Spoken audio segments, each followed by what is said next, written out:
Third week సంబంధించినటువంటి main ఒక update ఏంటిదంటే డబుల్ ఎలిమినేషన్ ఈ వీక్ ఉంటుందని చెప్పేసి అంటున్నారు. సో ఒకవేళ ఉంటే ఎవరు డబుల్ ఎలిమినేషన్ అవుతారు, అలానే సింగిల్ ఎలిమినేషన్ అయితే ఎవరు, వారి గురించి మాట్లాడుకుందాం.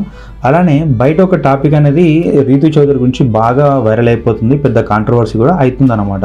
సో ప్రతి మీడియాలో కూడా రీతు చౌదరి గురించి బ్యాడ్గానే ఎక్స్పోజ్ అయిపోతుంది. సో ఎందుకు తన గురించి ఆ విధంగా బ్యాడ్ అయిపోతుంది, బయట జరిగిన సిచ్యువేషన్ని హౌస్లో తనకి ఏ విధంగా ఎఫెక్ట్ అయ్యిందని ఈ వీడియోలో మాట్లాడుతున్నాం.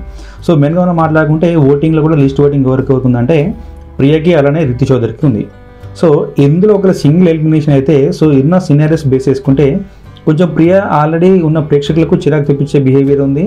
సో ఓటింగ్లో లిస్ట్ ఉంది కాబట్టి లాస్ట్ వీకే అదృష్టం వల్ల సేవ్ అయిపోయిందని నేను అనుకుంటున్నా. సో అలానే మీరు అనుకుంటారు కాబట్టి ఒక మీ ఒపీనియన్ అది.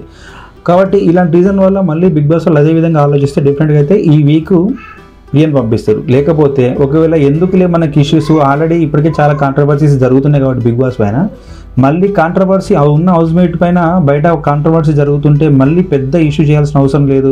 ఇలాగ ఓటింగ్ తక్కువ ఉంది కాబట్టి తనని బయటికి పంపించే ఆలోచన చేస్తారని నేను అనుకుంటున్నాను. ఇంకో ఆప్షన్, ఇంకో సినారియో, ఒకవేళ ఐదర్ ఇట్లా లేకుంటే అట్లా చేస్తారు.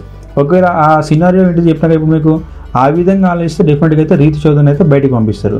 సో ఇక మెయిన్గా మనం అసలు బయట జరిగే కాంట్రవర్సీ ఏంటిదని మనం మాట్లాడుకుంటే, సో రీతు చౌదరి ఇంతకుముందు ఒక సినిమా తెలుసు అందరికీ, తన సో ఇన్ఫ్లుయెన్సర్ ఒకటి, అలానే యాక్ట్రెస్ కూడా. సో సీరియల్స్ చేస్తే జబర్దస్త్ ఇట్లా ప్రతి సినిమాలకు చేస్తుంది అక్కడక్కడ చిన్న చిన్న రోల్స్.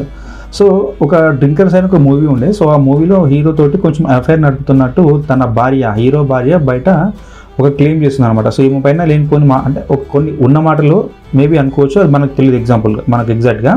కాకపోతే తన గురించి అయితే ఇలా రకరకాల ఆరోపణలు చేస్తూ మీడియా హౌస్ చుట్టూ తిరుగుకుంటూ తన గురించి మాట్లాడుతుంది. సో ఈ రీతు చౌదరి ఇలాంటి క్యారెక్టర్ తనది.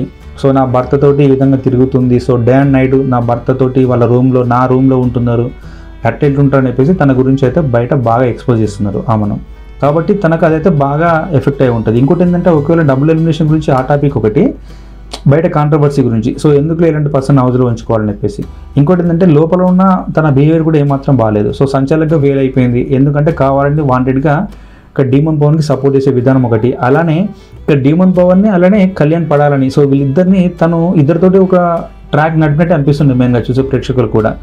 ఇక్కడ తనతో ఒక విధంగా ఉంటుంది, మళ్ళీ ఇంకోతో ఒక విధంగా ఉంటుంది. సో ఈమె వల్ల వీళ్ళిద్దరి ఆట కూడా ఖరాబ్ అయిపోతుంది మెయిన్గా. కాబట్టి ఇలాంటి కంటెస్టెంట్ ఇలాంటి హౌస్మేట్ ఓటింగ్ లిస్టే ఉంది, సేమ్ ఇలాంటి ట్రాక్స్ నడుపుకుంటూ వాళ్ళ ఆటను కూడా ఈమె మొత్తానికి లాగేసుకోవడము, సర్వే అవ్వడానికి ఇలాంటి బిహేవియర్ అనేది కరెక్ట్గా యాక్సెప్టెన్స్ చేయలేకపోతే ఒకరు బిగ్ బాస్ మేనేజ్మెంట్ వాళ్ళు డెఫినెట్గా డబుల్ ఎలిమినేషన్ ఉంటే ఇక్కడ రీతుని పంపిస్తారు, నెక్స్ట్ ప్రియాని పంపిస్తారు.